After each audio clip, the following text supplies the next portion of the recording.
শুভ সন্ধ্যা বন্ধুরা। আজ একটা নতুন রেসিপি নিয়ে চলে এসেছি তোমাদের কাছে। সবাই কেমন আছো বলো কমেন্ট করে। তো দেখো, আজকে আমি করব বাঁধাকপি দিয়ে মাটনের রেসিপি।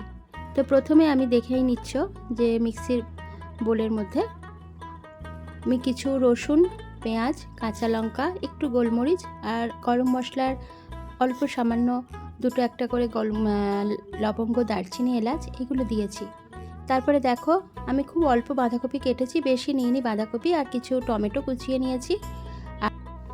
আর দেখো, কিছু কড়াইশুঁটি আমি নিয়েছি এখানে, অল্প কিছু পেঁয়াজ আলাদা কুচিয়ে নিয়েছি।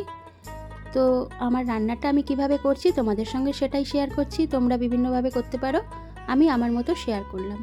তো প্রথমে আমি তেলের মধ্যে দিয়ে দিচ্ছি জিরে, শুকনো লঙ্কা এবং তেজপাতা ফোড়ন, আর সামান্য একটু চিনি দিয়ে দিলাম, আর অল্প একটু নুন আমি দিয়ে দিয়েছিলাম।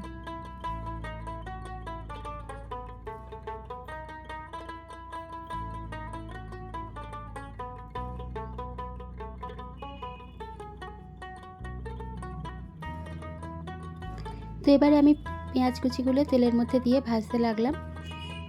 একটু ব্রাউন কালার এসে গেলে তখন আমি এর মধ্যে অ্যাড করে দেব টমেটো। তো দেখো, এখানে আমার কিছু খাসির মাংস রাখা রয়েছে, আর এখানে আমি মশলাটা পেস্ট করে নিয়েছি, তোমাদের সঙ্গে শেয়ার করে দিলাম। তো আমি এবারে টমেটোগুলো অ্যাড করছি।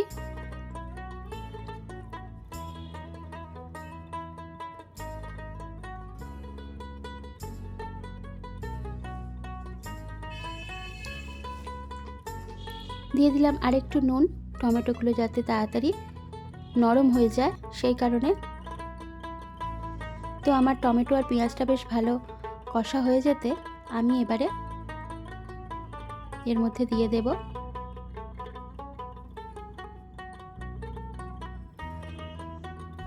বাটা মশলাটা। তো তোমরা দেখতেই পাচ্ছ বাটা মশলাটা আমি দিয়ে দিচ্ছি।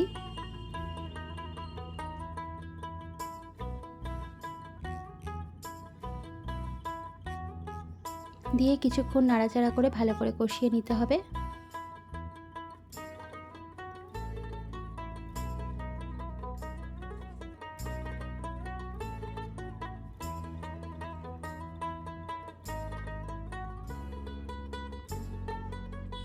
এই সময়ে আমি ছাড়িয়ে রাখা কড়াইশুঁটিগুলি দিয়ে দেব।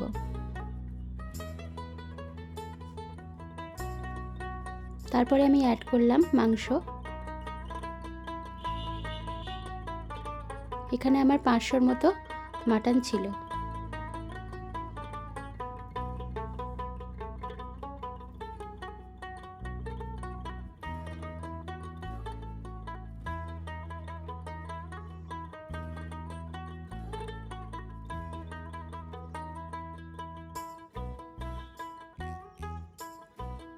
এখানে আমি দিয়ে দিলাম হলুদ গুঁড়ো,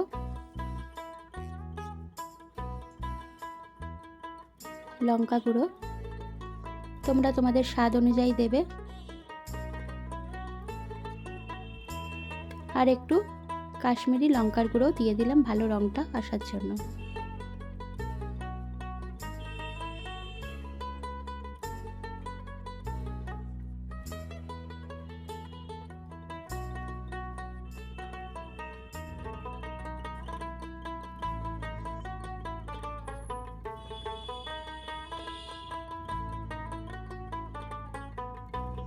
দেখো, এখানে আমার ভালো মতোই কষা হয়ে গেছে। এবারে আমি দিয়ে দেবো এর ওপরে কেটে রাখা বাঁধাকপিগুলো।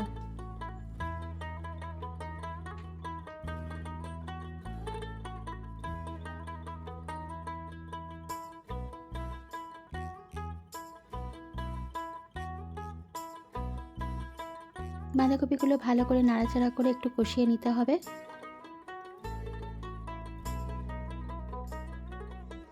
এই অবস্থায় আমি মাংসটা, যেহেতু খাসির মাংস, তাই আমি একটা ছোট প্রেসার কুকারে এটা আমি সিটি মেরে নেব।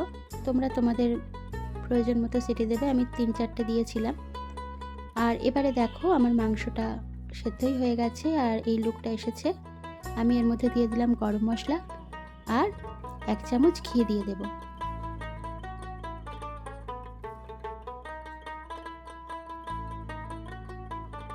বন্ধুরা সবাই ভিডিওটা একটা করে লাইক করো, অবশ্যই কমেন্ট করো, আর সবাই খুব ভালো থেকো। এবার আমি বাটির মধ্যে সার্ভ করে তোমাদের দেখাচ্ছি কেমন হয়েছে, কমেন্ট করে জানিও।